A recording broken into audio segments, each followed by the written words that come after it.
Hi, everyone. Welcome to the Embodied Enlightenment podcast. I am Carrie Merriam, and today's episode is so near and dear to my heart because I grew up with this love and passion of cooking. It was something that I did with my grandmother and my mother, and it was this beautiful, sacred time of connection and sharing and bringing the family together. And Laura Bolton, who is here across the etherwebs in London with me, is going to be providing us all of her knowledge and insight on how to use cooking to really combat this issue that we're all facing around isolation and feeling really lonely. And she is a health coach. She's an entrepreneur. She is a visionary, really, with this mission to change the world. After 15 years in the corporate world, she found herself experiencing a ton of different health challenges. But also from those health challenges, she birthed this massive desire to heal herself. And that led her to leaving her world and kind of diving into this world of lifestyle medicine so she could address her symptoms, heal herself, and then coach others to do the same. Laura, thank you so much for being here. Great to be here. Thanks for having me. Yeah. So cooking, how did you start your journey on really cultivating health and healing in your life through the connection that you have with food? Yeah, I mean, I've had a love affair with food since I was a small child. Like my first memory of loving food is when I was tiny. I can't remember, maybe 3 or 4, and I had our family had tomato plants and veggies like growing in the garden, and I just remember like that process of growing and seeing those things grow. And then I remember the day when the tomatoes were ripe and I kind of picked them and I smelt them, and there's that smell, like anyone who like There's smells nothing like fresh tomatoes. The like, tomatoes in the grocery store don't even taste anywhere like the same plant than getting a tomato off a plant. no, and I just loved it, and just that whole process. And I've always been very creative, and I just loved nature and seeing things grow, and I just became really fascinated by food. And my mum tells stories about how I would eat everything, and I was just constantly in the kitchen and wanting to watch, and a bit like you know, like growing up, my mum wasn't an amazing cook, but she cooked. You know, she took raw ingredients from nature and she actually cooked with them, and I would get involved, and I would just remember sitting at the table and actually eating and having family meals, and that love affair with food just kind of continued really and just grew stronger through my life. And as I started having health challenges, even though I was able to cook and I loved everything to do with cooking, I wasn't eating the healthiest foods. I was kind of eating all the things. So when so actually changing my health and addressing the root cause of my symptoms, a lot of that had to do with the food that I was eating. So I had to make big adjustments with that. But the advantage I had was that I was able to cook. So it was only the actual foods that I was having to change, and you know, and it really made a big impact on my health. And I actually grew to love food even more because I was using even more foods from nature, like more real natural foods, more vegetables.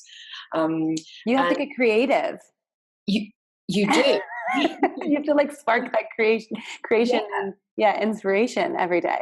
Absolutely. And I started creating all these recipes which were suitable for, you know, the way, you know, because I'd gone grain free and dairy free, and I was just having to eat more and more vegetables, and I had to become more creative. And I actually really enjoyed that, even though it was quite challenging at first. I really enjoyed that process. And through that process, I then started getting into health coaching and using all the things that I learned to then help other people to do the same. But what I really have learned through that process of working with others is a lot of people don't cook.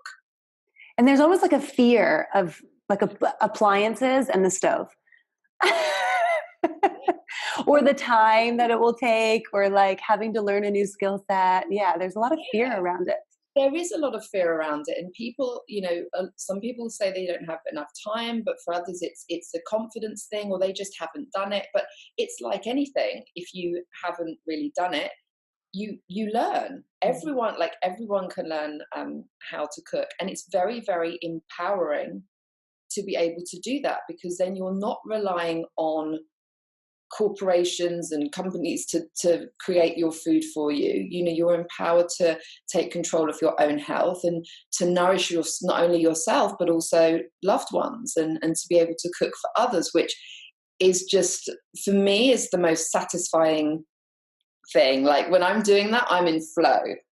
I adore it, and just being able to provide food for other people, it's a real act of love.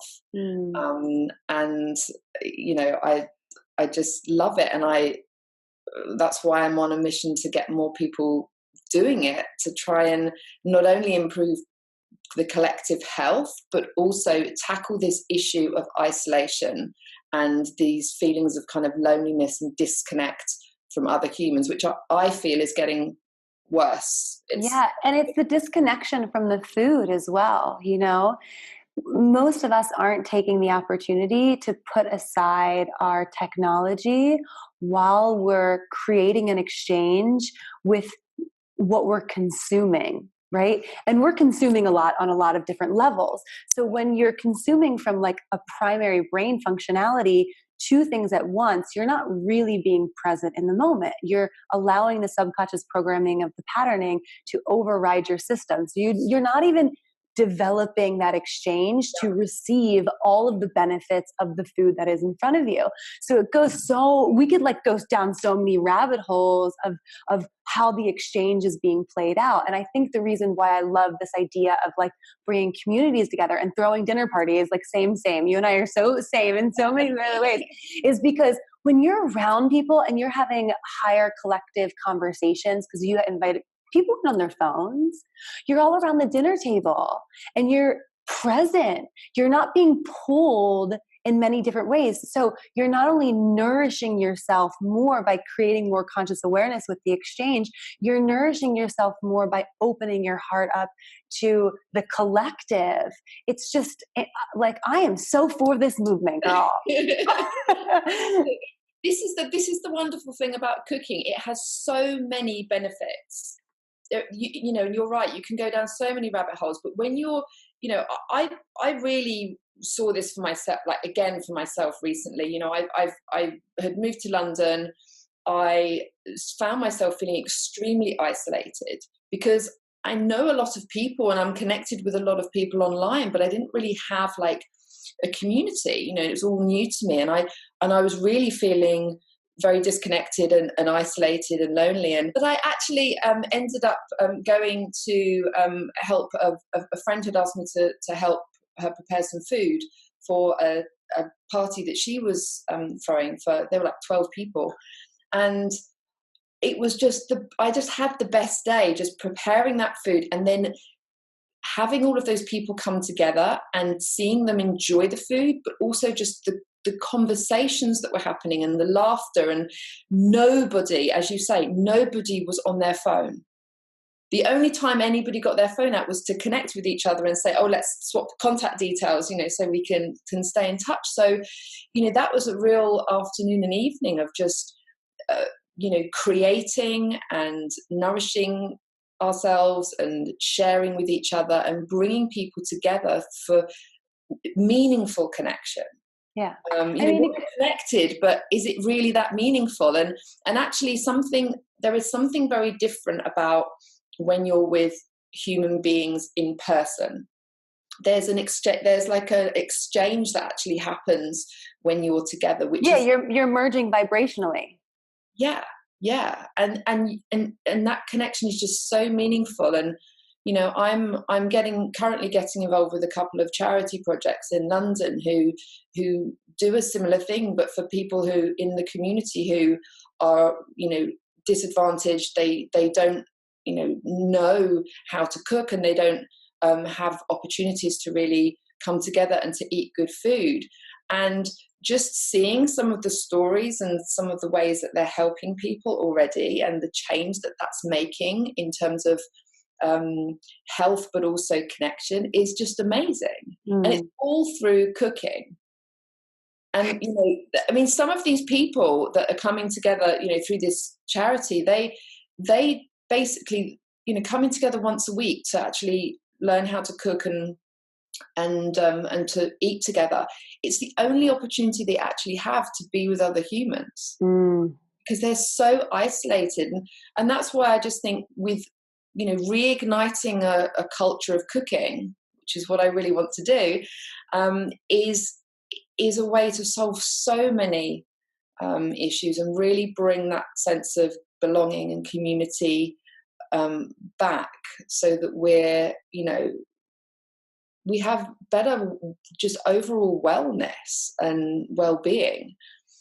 So, It's all holistic, right? One influences the other that influence the other, but the body influences the mind that influences the soul. and it influences the planet as well, you know. Of course, right? Because we're all creating this together. It's a co-collective creation. Yeah, and then the environment as well. There's environmental impacts.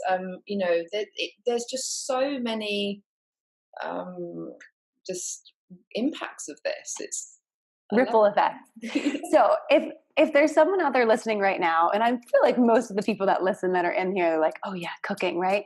But if there's someone out there that's like, no, I'm too busy, I have too much going on, it's too much of a challenge, how would you help navigate them to make them feel empowered to take the first step? And maybe what is the first step? What advice do you have to get people out there and start cooking? Yeah, it's interesting. I have a lot of people say to me that they don't have the time to cook and they're too busy to cook. And I think the reality is that we do have time. It's more a matter of priorities. So And discipline. So I had somebody recently say to me, I do not have time to you know, to cook a meal. And then we actually looked at how long they were spending on social media. Ooh. And it was like 2.5, averaging sort of 2 to 2.5 hours a day. So then my challenge back was, do you really not have time? You know, so I think it's important for people to look at, you know, whether it's a priority or not. And I found personally through myself and from working with other people that when you're just cooking completely for yourself, or it's just you on your own, it's very difficult you don't get as much joy from it. It's difficult. Even for me, someone who's a health coach, someone who, you know, loves food, cooking just for myself isn't as enjoyable. I completely agree. It's just not. So I would encourage everybody just to throw a dinner party. Yeah, and invite us. Or just invite us. But just invite like one person for dinner.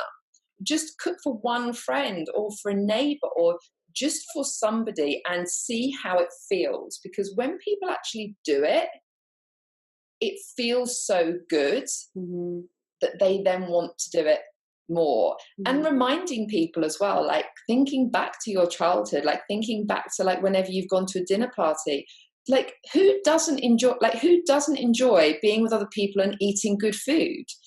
You know, like everyone has that connection somewhere, like, and I think a lot of people have just lost that in this crazy busy world and being on social media 24/7.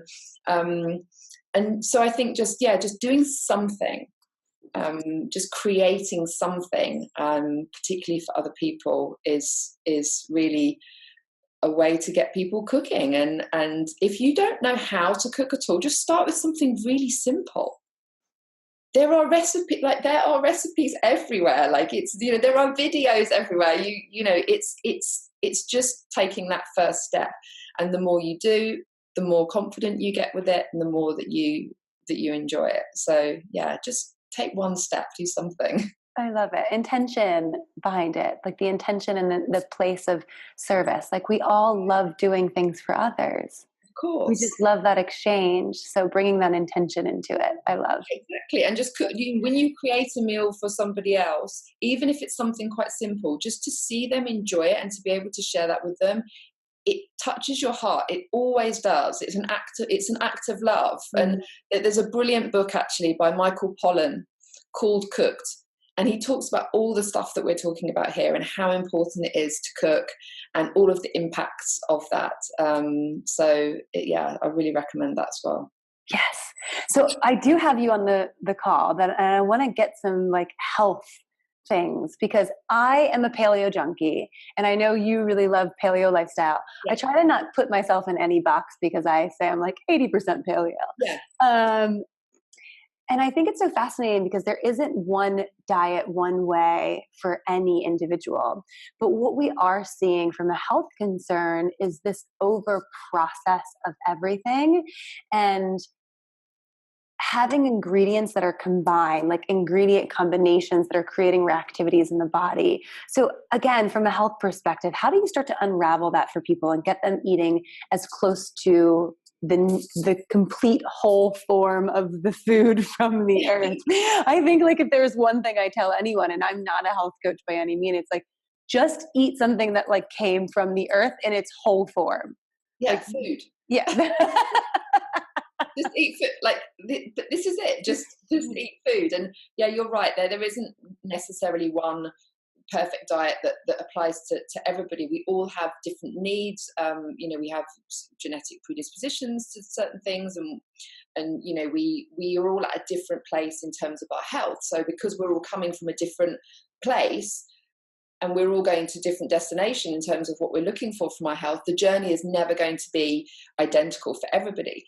However, what does benefit pretty much everybody is just avoiding the processed stuff and eating real food, because our bodies are, from an evolutionary perspective, we are designed to eat real food that comes from nature. And bread is not real. People, bread is not a real food.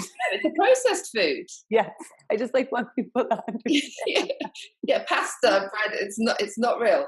So these things that come from nature, particularly vegetables, and those are the things that our bodies as humans are designed to eat. So and I'm not a big fan of labels, labeling diets as well, paleo, vegan, vegetarian, whatever.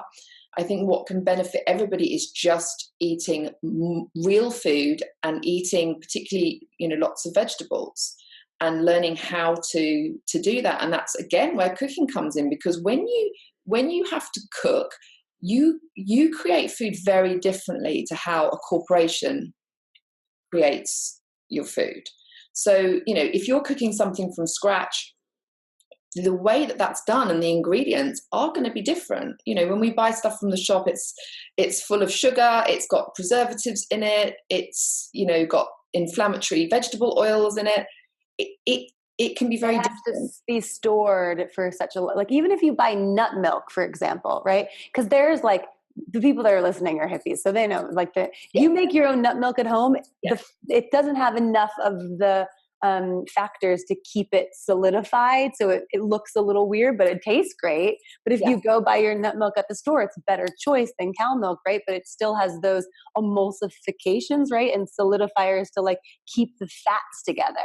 Yeah, there's lots of added ingredients, and this is the thing with a lot of health foods. I mean, I go into Whole Foods, and because I'm such a kind of I guess because I'm so used to checking labels, and I understand so much about food and ingredients, even the stuff that's labeled healthy, a lot of it is just, it's still processed, and it's still really sugary. And so I think, what I say to clients is, particularly to avoid overwhelm, is just eat more real food and learn to cook and eat more vegetables, because that benefits everybody. It doesn't matter whether you're like vegan or paleo or whatever.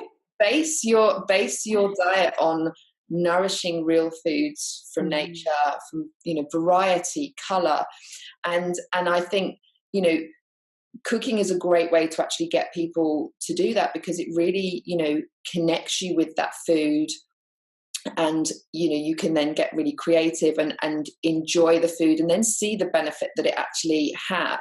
Because I don't know a single person that quit the processed stuff, started eating more real food, and felt worse. Like, everyone feels better when they eat nutritious food, and when you get into it, like you start to enjoy it more, and I think that's the main thing, your palate changes, you start to taste things better, you have more energy, you're more vibrant, like so many things shift. And then you go crave vegetable that you I know crave good nutrition. It's amazing. And you go back, like, every once in a while, like I still eat potato chips. Like I just love potato chips. Well, don't we all once in a while? My whole rule is if it's less than 5 ingredients, I'm happy with it. Yeah. 5 ingredients is like the max. Like if I'm gonna do a snack that's not like nuts or an apple. Absolutely. And it's about what we do on a regular basis and what we do most of the time. We don't need to be perfect and never ever have a takeaway or never ever eat anything ever that's processed. But it's what are you doing the majority of the time? What are you doing just on a day-to-day basis? Because it's those things that actually add up.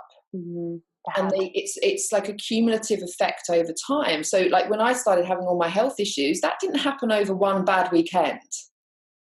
I didn't have one weekend of eating crappy food and then suddenly all these symptoms come up. Like it was a lifetime of eating things I shouldn't be eating and doing things that were damaging my gut and all of the rest. And then the symptoms start to appear. So it really is about just what you're doing, the majority of the time, what your key habits are. And that's really the easiest way to think about it. And yeah, just eating as much real food and cooking You're as much. Like real food, Carrie. That's what you're saying. Real food.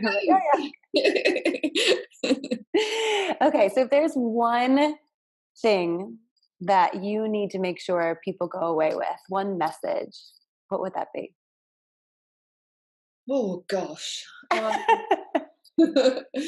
probably said it already. Just cook. Brilliant. Just choose some, just cook real food. Like learn how to cook something, or just cook something for somebody else, because every single person that does some cooking is contributing to a culture of cooking. And many years ago, there was more of a culture of cooking, and all of the stats, all of the studies and the surveys are showing that cooking is declining. The culture of fast, processed, convenience food is constantly on the rise, and the culture of cooking is declining, and to a point where there is now a new generation growing up who have zero idea about where most of their food even comes from. So I think everybody can do something. We all have a responsibility to make sure that doesn't get lost, for our health and our well-being. So yeah, if everyone can just cook and make an effort to cook, particularly for others, then that would be amazing. Oh, so good. If people want to work with you or find out more about you, how can they do that? So I have my website, which is laurajanebolton.com. And I'm also on Instagram and Facebook under those handles as well. But the links to all of the social media channels are on the website. So that's probably the easiest place to go. Brilliant. Well, thank you so much again for sharing your knowledge and showing up and just being who you are. It's been such an honor to have you. Yeah. Yeah. This has been another episode of Embodied Enlightenment. And thank you everyone for tuning in and listening. Make sure you go over and give us some feedback, give us some love. Let us know your thoughts about how we get cooking out in the world, and just go cook. Just go cook for us. Till next Thursday. Ciao.